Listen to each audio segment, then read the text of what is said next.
आइए देखें वाटर का फेज डायग्राम हमें क्या क्या बताता है, इसको हम कैसे डिस्क्राइब कर सकते हैं। यहाँ देखिए दो एक्सिस हैं। एक एक्सिस है जिसे हम कहते हैं प्रेशर एक्सिस, ये, और दूसरा एक्सिस है जिसे हम कहते हैं टेम्परेचर एक्सिस।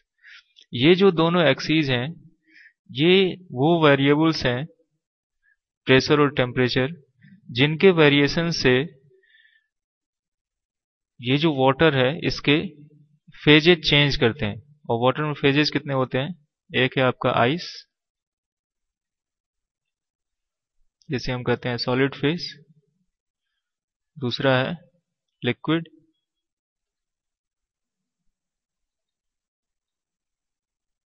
जो है लिक्विड फेज, और तीसरा है वेपर,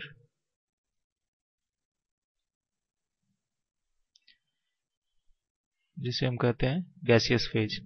ये तीनों फेज एक दूसरे से कब इक्विलिब्रियम में रहते हैं, कब ये एक एक फेज पूरी तरह कन्वर्ट हो जाता है दूसरे फेज में, और या दूसरा फेज कब कन्वर्ट हो जाता है तीसरे फेज में, ये सभी जो इंटर रिलेशंस हैं और ये किस टेम्परेचर और प्रेशर पे एग्जिस्ट करते हैं, ये सभी चीजें हम जान सकते हैं फेज डायग्राम से। अब यहाँ एक चीज सबसे पहले जो डिस्क्राइब करनी जरूरी है वो है, यहाँ आप देख रहे हैं एक पॉइंट है टी, ट्रिपल पॉइंट।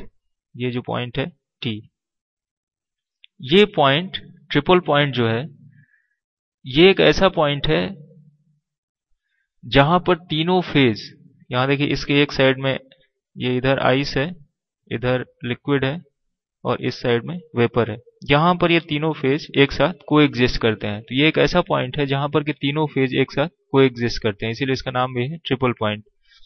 इसका जो कॉरेस्पॉन्डिंग प्रेशर है वो यहां देख सकते हैं आप 4.58 mm ऑफ Hg, और जो कॉरेस्पॉन्डिंग टेम्परेचर है वो है 0.0075 डिग्री सेंटीग्रेड। ये है 0.0075 डिग्री सेंटीग्रेड। ये टेम्परेचर हुआ उसका, और ये है प्रेशर। अब ये ट्रिपल पॉइंट होता क्या है? ट्रिपल पॉइंट एक ऐसा पॉइंट है जिस पर कि तीनों फेज एक साथ कोएग्जिस्ट करते हैं। तो ये इसका फिजिकल सिग्निफिकेंस हम कैसे बता सकते हैं? जैसे मान लीजिए आप एक बर्तन ले लिए और इस बर्तन के अंदर पानी है और उसमें एक आइस क्यूब फ्लोट कर रहा है। ये आइस क्यूब है जो फ्लोट कर रहा है, और ऊपर वेपर भरे हुए हैं, ये वाटर वेपर भरे हुए हैं। इन तीनों, जैसे नॉर्मली अगर इस बर्तन को रख दिया जाए तो क्या होगा? नॉर्मल टेम्परेचर और प्रेशर पे अगर ये बर्तन रखा हुआ है तो ये आइस मेल्ट करके लिक्विड स्टेट में आ जाएगा, और वेपर है ये भी कंडेंस होकर लिक्विड स्टेट में आ जाएगा, और केवल पानी बचा रह जाएगा इसमें। लेकिन अगर इसी बर्तन को का प्रेशर हम फिक्स कर दें 4.58 mm ऑफ Hg, और इसका टेम्परेचर फिक्स कर दें 0.0075 डिग्री सेंटीग्रेड, उस केस में क्या होगा? ये इस बर्तन में ये तीनों चीजें एक साथ रहेंगी और हमेशा के लिए रहेंगी, कभी भी कोई एक फेज दूसरे में चेंज नहीं करेगा।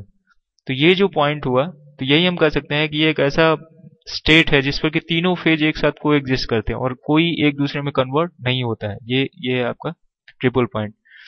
ट्रिपल पॉइंट पे अगर हम डिग्री ऑफ फ्रीडम कैलकुलेट करें तो वो क्या आएगा? F is equal to C minus P plus 2। ये जो C माइनस पी प्लस 2 है, यहाँ पर आपको पता है total number of component water, केवल एक ही वाटर है इसलिए टोटल नंबर ऑफ कंपोनेंट तो 1 होगा, माइनस 3 फेजेज इस पॉइंट के चारों तरफ एग्जिस्ट कर रहे हैं, 1 माइनस 3 प्लस 2, ये हो गया 0। तो अब यहां हम देख रहे हैं कि यहां F इज इक्वल टू 0। तो ट्रिपल पॉइंट पे डिग्री ऑफ फ्रीडम कितना होता है? 0। और इसीलिए ट्रिपल पॉइंट को हम क्या कहते हैं? Non variant point. वाटर के केस में यही एकमात्र पॉइंट है। पॉइंट का मतलब इसका टेम्परेचर भी फिक्स है और प्रेशर भी फिक्स है। ये जो फिक्स टेम्परेचर और फिक्स प्रेशर पे एग्जिस्ट करता है, जिस पर कि तीनों फेज एक साथ एक साथ रह सकते हो। तो ये जो पॉइंट है ये क्या होगा? Non variant point. इसमें ना तो हम प्रेशर को वेरी कर सकते हैं ना ही टेम्परेचर को वेरी कर सकते हैं। दोनों में से किसी एक चीज को अगर वेरी किया गया तो ये पॉइंट क्या होगा? वैनिश कर जाएगा। तो यह आपका ट्रिपल पॉइंट। आइए इसके बाद देखते हैं, एक कर्व है AT, जिसे हम यहाँ लिखा हुआ है वेपर प्रेशर कर्व। ये कर्व AT, जिसे हम कहते हैं वेपर प्रेशर कर्व। ये क्या शो करता है? ये जो कर्व है, ये आप देख रहे हैं, इस कर्व के इस तरफ लिक्विड है और इस तरफ वेपर है, इस साइड में वेपर। तो ये जो कर्व है ये इक्विलिब्रियम शो कर रहा है किसके किसके बीच में? लिक्विड और वेपर के बीच में। तो इक्विलिब्रियम का फिजिकल सिग्निफिकेंस क्या हुआ? ये जो पॉइंट है ये बताते हैं boiling point at different pressures, कि कब ऐसा टेम्परेचर और प्रेशर होगा, या किसी एक फिक्स प्रेशर पे कितना टेम्परेचर हम अप्लाई कर दें कि ये जो है पानी उस स्टेट में बॉयल करने लगे। पानी बॉइलिंग का मतलब क्या है? वेपर प्रेशर एटमॉस्फेरिक प्रेशर के बराबर हो जाए। तो कौन कौन सा ऐसा प्रेशर है जिसमें कि हम एक फिक्स टेम्परेचर अगर लगा देते हैं तो उस प्रेशर और टेम्परेचर पर लिक्विड वो वाटर का जो वेपर प्रेशर हो वो एटमॉस्फेरिक प्रेशर या जो भी प्रेशर हम अप्लाई किए हुए हैं उसके बराबर हो जाए। तो वो वही पॉइंट क्या कहलाता है? आपका बॉइलिंग पॉइंट ऑफ लिक्विड। यहां आप देख रहे हैं कि अगर ये 1 एटमॉस्फेयर वाले लाइन को अगर हम देखें, ये 1 एटमॉस्फेयर वाला लाइन, ये लाइन दो जगह काटता है इस फेज डायग्राम में। एक पॉइंट है ये और दूसरा पॉइंट है ये पॉइंट। यहां देखिए, यहां इसका जो करस्पॉन्डिंग टेम्परेचर है वो है 100 डिग्री सेंटीग्रेड और इसका जो करस्पॉन्डिंग टेम्परेचर है वो है 0 डिग्री सेंटीग्रेड। ये दोनों चीजें क्या बताती हैं? ये दोनों चीजें बताती हैं कि जब 1 एटमॉस्फेरिक प्रेशर होगा उस केस में इसका जो फ्रीजिंग पॉइंट होगा, यहां देखिए इस साइड में आइस, इस साइड में आइस और इस साइड में है लिक्विड। तो ये क्या बताएगा? फ्रीजिंग पॉइंट ऑफ वाटर या मेल्टिंग पॉइंट ऑफ आइस। तो ये जो है 0 डिग्री और ये जो पॉइंट है ये पॉइंट हो गया आपका 100 डिग्री। तो ये 100 डिग्री क्या बताता है कि 1 एटमॉस्फेरिक प्रेशर पे जो बॉइलिंग पॉइंट है वाटर का वो कितना होता है? 100 डिग्री सेंटीग्रेड। अब यहां देखिए ये जो भी पॉइंट्स हैं वो पॉइंट्स क्या बताते हैं? ये बताते हैं कि लिक्विड का जो बॉइलिंग पॉइंट होगा किसी एक डिफाइंड प्रेशर पे वो कितना होगा, ये हम इस कर्व से कैलकुलेट कर सकते हैं। अब यहां देखिए ये कर्व जो है यहां से ऊपर की ओर जा रहा है और ये ए तक गया हुआ है। ये जो ए है इसे हम कहते हैं क्रिटिकल पॉइंट। ये क्रिटिकल पॉइंट क्या होता है? ये एग्जिस्ट करता है, इसका जो कॉरेस्पॉन्डिंग प्रेशर है वो है P = 218 एटमॉस्फेरिक प्रेशर और टेम्परेचर है 374 डिग्री सेंटीग्रेड। तो ये जो क्रिटिकल पॉइंट है ये क्या बताता है कि ये एक ऐसा पॉइंट है जिसके बाद केवल वेपर फेज एग्जिस्ट करता है, लिक्विड फेज एग्जिस्ट नहीं करता। अगर आपने पानी को 374 डिग्री तक गर्म कर दिया और इसके बाद अगर 375 डिग्री प्लस 1 डिग्री भी अगर बढ़ गया है, 375 डिग्री सेंटीग्रेड हो गया, उसके बाद आप कितना भी प्रेशर लगाएं इसमें, ये कभी भी लिक्विड स्टेट में नहीं आएगा। इसीलिए हम क्या कहते हैं इसे क्रिटिकल पॉइंट, कि इस पॉइंट के बाद लिक्विड एग्जिस्ट नहीं करता है, केवल क्या एग्जिस्ट करता है? वेपर एग्जिस्ट करता है। ठीक है। अब इस कर्व को अगर हम लें तो कर्व यहां देख रहे हैं कि यहां T से स्टार्ट हुआ और A पर जाके समाप्त हुआ और T से A तक इसमें एक स्लाइट एलिवेशन है। एलिवेशन क्या इंडिकेट करता है कि जैसे जैसे हम प्रेशर इंक्रीज करते जाते हैं, जैसे आप ये देख सकते हैं कि प्रेशर जैसे जैसे इंक्रीज हो रहा है वैसे वैसे टेम्परेचर जो है वो इंक्रीज करता जा रहा है। इसका मतलब है कि प्रेशर इंक्रीज करने से वाटर का बॉइलिंग पॉइंट ये इंक्रीज कर जाता है।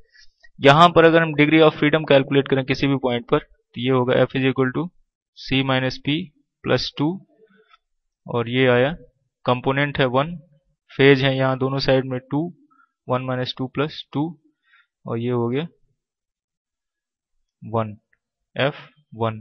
या ये जो पॉइंट है इस कर्व पे जो भी पॉइंट होंगे क्या होंगे? मोनोवेरिएंट होंगे।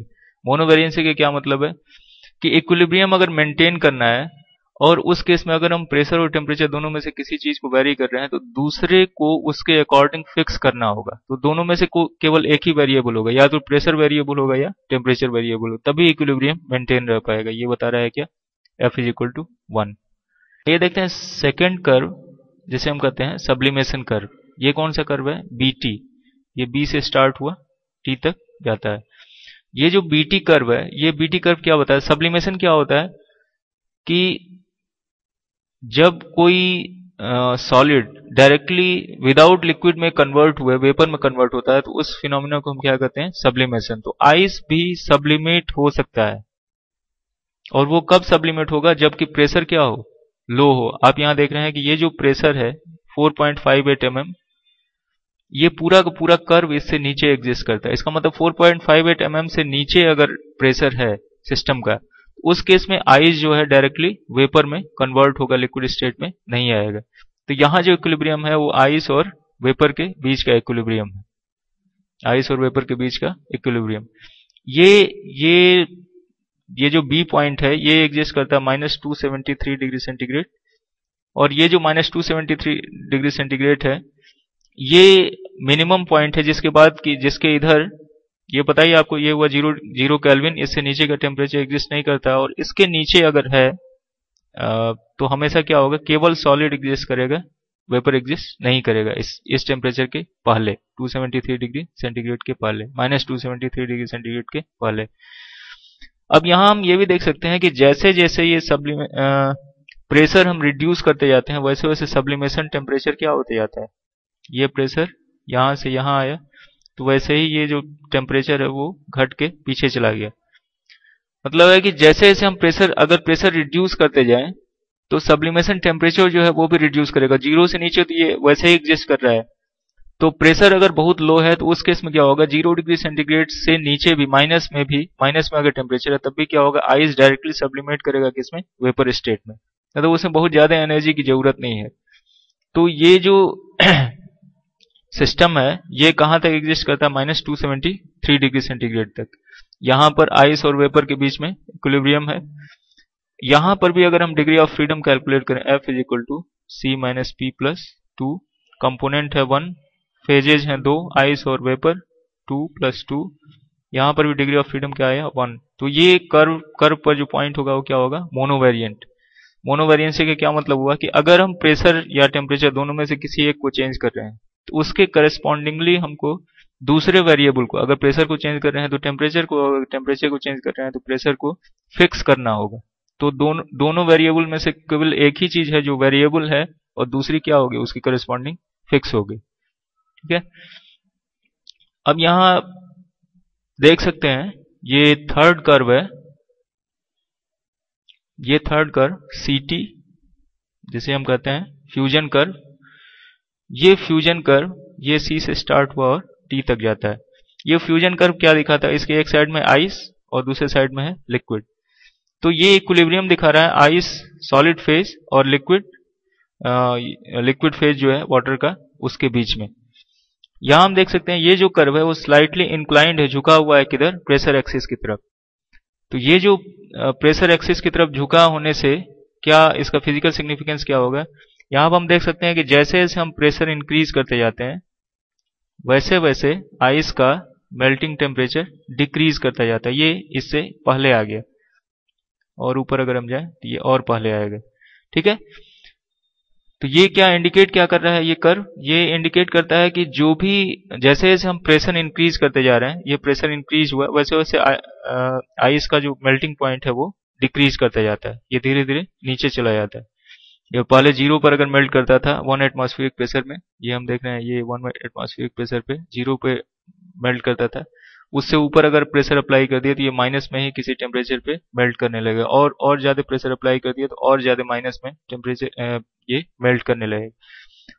तो ये जो फिनोमिना है ये आइस का फिनोमिना है, जिसमें कि जिसका एक यूज भी हम देख सकते हैं कि स्कीइंग जो करते हैं, स्केटिंग, आइस स्केटिंग, उस केस में जो इनिशियल स्टार्ट है वो उसी प्रेशर के थ्रू हमें जनरेट होता है। कि जैसे जब प्रेशर अप्लाई हुआ तो नीचे का जो बर्फ था वो मेल्ट कर गया माइनस में ही, और माइनस में मेल्ट किया तो आसानी से हम स्टार्ट कर पाए। ठीक है।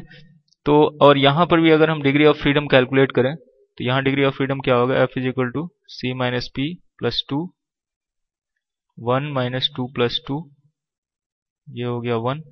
तो इस केस में भी जो पॉइंट्स हैं वो पॉइंट्स क्या है? मोनोवेरिएंट है। और ये जो मोनोवेरिएंट पॉइंट है ये क्या बताते हैं कि यहां पर भी अगर प्रेशर या टेम्परेचर में से किसी एक को अगर हम चेंज करें तो दूसरा क्या होगा? उसके करस्पॉन्डिंग फिक्स होगा। दो में से केवल एक ही वेरिएबल होगा। ठीक है। अब आइए देखें लास्ट कर्व, ये जो कर्व है ए डैश टी, जिसे हम कहते हैं मेटा स्टेबल कर्व, ये ए डैश टी कर्व, ये ए डैश टी कर्व जो है मेटा स्टेबल कर्व, ये बताता है कि हम केयरफुली अगर हम एक्सपेरिमेंट करें तो ये जो वाटर है लिक्विड स्टेट में, इसको हम धीरे धीरे ठंडा करते जाएं और उसमें से जो न्यूक्लिएशन हो रहा है, जो क्रिस्टलाइजेशन होगा, आइस जो फॉर्म करेगा, उसको धीरे धीरे निकालते जाएं, तो हम ऐसा देखेंगे कि थोड़ी देर बाद वो जो पानी का टेम्परेचर है वो माइनस में चला गया, जबकि प्रेशर 1 एटमॉस्फेरिक प्रेशर। तो ये जो वाटर है जो कि नॉर्मल एटमॉस्फेरिक प्रेशर पे लो टेम्परेचर पे एग्जिस्ट करता है, जितने पर कि उसको फ्रीज हो जाना चाहिए था, उस टेम्परेचर पे एग्जिस्ट कर रहा है लिक्विड स्टेट में, तो वो जो वाटर है वो कहलाएगा मेटा स्टेबल वाटर या अनस्टेबल वाटर। और अनस्टेबल वो इसलिए कहलाता है क्योंकि उस केस में हमने वो तो लिक्विड स्टेट में ही रखा, जबकि उसका टेम्परेचर मेल्ट फ्रीजिंग से नीचे जा चुका है। तो और उस बर्तन को अगर हम हल्का सा हिला भी दें तो वो क्या हो जाएगा, पूरा पूरा सिस्टम फ्रीज कर जाएगा। तो ये बहुत ही केयरफुली ये एक्सपेरिमेंट करते हैं, ये कहलाता है मेटा स्टेबल स्टेट। और ये जो कर्व है एडएसटी, ये वही आइस और लिक्विड के बीच का इक्विलिब्रियम दिखाता है। यहाँ पर भी जो डिग्री ऑफ फ्रीडम होगा वो क्या होगा, जितने भी कर्व्स हैं ये फेज डायग्राम में, उन सभी कर्व पर जो पॉइंट होंगे वो सभी क्या होंगे, मोनोवेरिएंट होंगे। ट्रिपल पॉइंट पर जो डिग्री ऑफ फ्रीडम होगा वो होगा 0, और वो सभी नॉन वेरिएंट होंगे। और किसी भी एरिया के अंदर, जैसे मान लीजिए कि यहां हम ले लें, किसी भी एरिया के अंदर का अगर कोई पॉइंट होगा, वहां पर अगर हम डिग्री ऑफ फ्रीडम कैलकुलेट करें F is equal to C minus P plus 2, तो ये क्या आएगा 1 माइनस, चारों तरफ एक ही फेज है, फेज 1 हो गया प्लस 2, ये आया 2। तो ये जो पॉइंट है ये क्या होगा, बाई वेरिएंट। अब ये देखें बाई वेरिएंट क्या है, और ये सभी चाहे इस एरिया में ले, यहां ले या यहां ले, इन सभी में कुछ बाई वेरिएंट पॉइंट्स आते हैं। ये बाई वेरिएंसी क्या होती है कि इस केस में टेम्परेचर और प्रेशर दोनों को हम आर्बिट्रेरली वेरी कर सकते हैं। टेम्परेचर बढ़ा दें, प्रेशर घटा दें, या टेम्परेचर घटा दें, प्रेशर बढ़ा दें, ये सभी चीजें जो है आर्बिट्रेरली करें, तब भी अगर फेज पे कोई चेंज नहीं आ रहा है तो उस केस में वो पॉइंट क्या कहलाएगा, बाई वेरिएंट पॉइंट, कि दोनों चीजों को हम आर्बिट्रेरी वेरी कर सकते हैं और फेज सेम रहे। फेज यहाँ एक ही है। अब जैसे यहाँ पर टेम्परेचर अगर माइनस भी कर दिए, प्रेशर को चेंज नहीं किए, टेम्परेचर अगर प्रेशर डिक्रीज कर दिए और टेम्परेचर में कोई चेंज नहीं लाया, जैसे यहाँ आ गया पॉइंट, तो इस केस में भी यहाँ भी वेपर ही है चारों तरफ, तो ये इक्विलिब्रियम पे कोई असर नहीं पड़ा। तो यहाँ पर किसी भी चीज को हम घटा बढ़ा सकते हैं, चाहे टेम्परेचर हो या प्रेशर हो। तो वो जो पॉइंट्स होते हैं उन्हें हम कहते हैं बाई वेरिएंट पॉइंट। तो जो भी एरियाज हैं किसी भी फेज डायग्राम में, वो सभी एरियाज क्या होते हैं, बाई वेरिएंट होते हैं। ये सभी हुए बाई वेरिएंट। ट्रिपल पॉइंट, ये जो टी है ये ट्रिपल पॉइंट मोनोवेरिएंट। और जो भी कर्व्स हैं ये सभी कर्व्स क्या होते हैं, इन पर जो पॉइंट्स हैं ये सभी होते हैं मोनोवेरिएंट। इसमें से किसी एक को ही हम वेरी कर सकते हैं, दूसरा जो वो होगा वेरिएबल वो कांस्टेंट होगा या फिक्स होगा, उसके करेस्पॉन्डिंग पहले के करेस्पॉन्डिंग।